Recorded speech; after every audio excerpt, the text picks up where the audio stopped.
धक्का मुक्की, दोनों लोगों के भी धक्का मुक्की हो रही है। पीसी के जवान भी हैं और पुलिस के भी जवान जो हटाने की कोशिश कर रहे हैं, लेकिन जो करता है ये हट जेल में रख दिया गया है।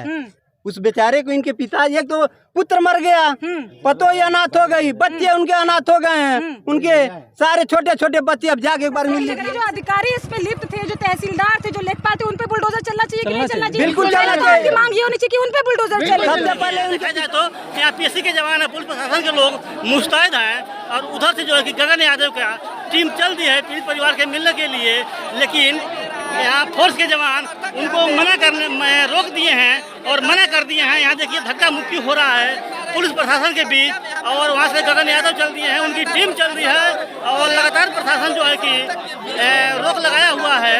और देखिए यहाँ जो कि एक से एक जो है कि धक्का मुक्की चल रहा है, लोग रोक रहे हैं, उधर से वो लोग चल दिए हैं। घर के बगल यहाँ पर और प्रेमचंद यादव के घर आज पैमाइश भी शुरू हो गई है, लेकिन जो है कि उनके परिवार से मिलने के लिए पुलिस प्रशासन के लोग रोक दिए हैं, पीएससी के जवान रोक दिए हैं, आने नहीं दे रहे हैं। और आपको तस्वीर में हम दिखाएंगे कि ये लोग हट नहीं रहे हैं और मिलना चाहते हैं, लेकिन लोग मिलने नहीं दे रहे हैं। चलो भाई आगे बढ़ो, देखिए यहाँ की सीन देखिए, प्रेमचंद यादव के घर के लगातार धक्का मुक्की, दोनों लोगों के भी धक्का मुक्की हो रही है। पीसी के जवान भी हैं और पुलिस के भी जवान जो हटाने की कोशिश कर रहे हैं, लेकिन जो करता है ये हट नहीं रहे हैं। और यहाँ का जो माहौल इस समय है ये कहीं न कहीं एक माहौल बिगड़ता हुआ नजर आ रहा है। देखिए नारा लगा रहे हैं लोग, प्रेमचंद यादव को न्याय मिले, मुर्दाबाद लगा रहे हैं नारा। और आप देख सकते हैं पुलिस प्रशासन को काफी स्थिति के साथ सिचुएशन को कंट्रोल करने में लगी हुई है। आप हमारे पीछे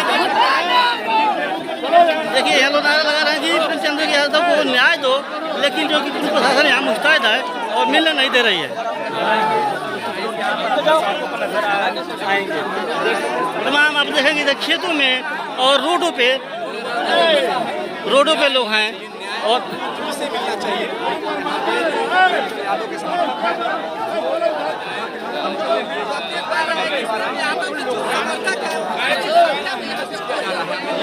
आज तो प्रेमचंद यादव के समर्थक जो है कि एक हुजूम उमर पड़ा है फतेहपुर गांव में। लोगों से बातचीत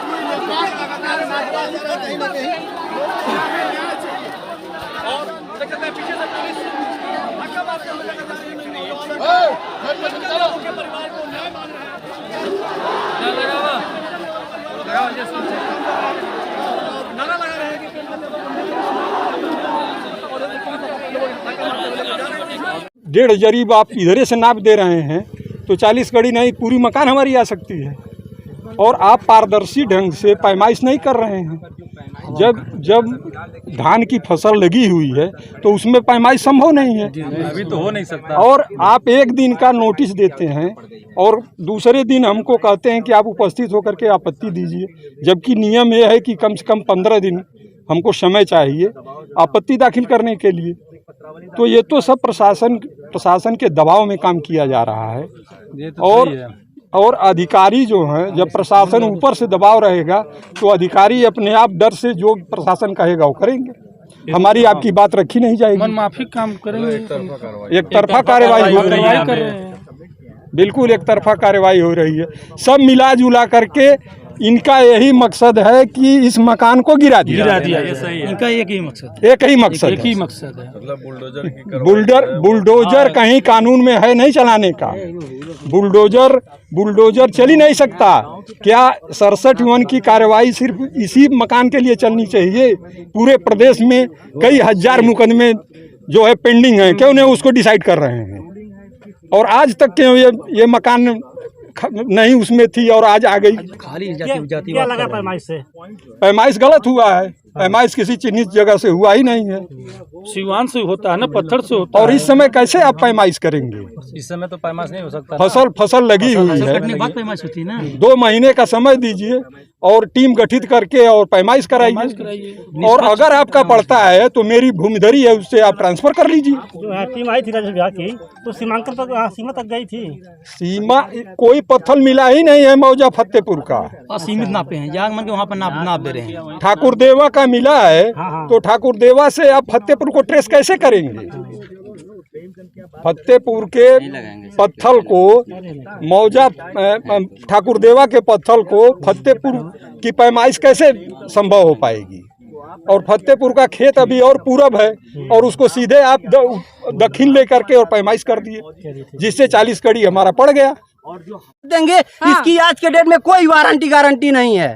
ये कोई वारंटी गारंटी नहीं है। क्या यही न्याय है ना? जेल में रख दिया गया है उस बेचारे को। इनके पिता एक तो पुत्र मर गया, पतोही अनाथ हो गई, बच्चे उनके अनाथ हो गए हैं, उनके सारे छोटे छोटे बच्चे अब जाके एक बार मिल लीजिए। अगर आपने सत्यप्रकाश दुबे के बेटे का बयान देखा होगा तो वो कह रहा है कि मेरे माता पिता को, मेरी बहनों को टुकड़ों में काट दिया गया और कहीं ना कहीं मेरी बहन के साथ गलत करने की कोशिश। ये यहाँ की जनता पूरा देश सच्चाई जान रही है मैम। किसी के कहने से कोई चीज होगा नहीं। ये एक एक व्यक्ति, ये सीबीआई जांच कर रहे हैं ना सरकार, इनकी सारी कुछ इनकी सच्चाई सब लोग जान रहे हैं। ऐसी बात नहीं है कि कोई सच्चाई नहीं जान रहा है। ये खाली गुमराह कर रहे हैं, ये गुमराह कर रहे हैं यहाँ के जनता को, इस देश को। कानून इनकी है, खाली कानून का सदुपयोग कर रहे हैं। चाहता हूँ कि इस पर सीबीआई जांच कराई जाए। क्या लगता है प्रशासन के जो अधिकारी इसमें लिप्त थे, जो तहसीलदार थे, जो लेखपाल थे, उन पे बुलडोजर चलना चाहिए कि नहीं चलना चाहिए? बिल्कुल चलना चाहिए। मांग ये होनी चाहिए कि उन पे बुलडोजर चले। सबसे पहले उनके पिताजी को न्याय दे, उनको घर ले आए। उस समय परिवार को आवश्यकता है उनकी,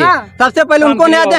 क्या मुझे एक बात और बता दीजिए मैम, इस गाँव में ऐसी जमीनें हैं, अगर सत्य है तो कितने हैं? इस प्रदेश में कितने हैं? पूरे जिले की मैं बात कर रहा हूँ, 75 जिले हैं उत्तर प्रदेश में, 75 जिले हैं हमारे मुख्यमंत्री के जनपद में, प्रदेश में नहीं। क्या ये 75 जिले में बुलडोजर चलवा देंगे?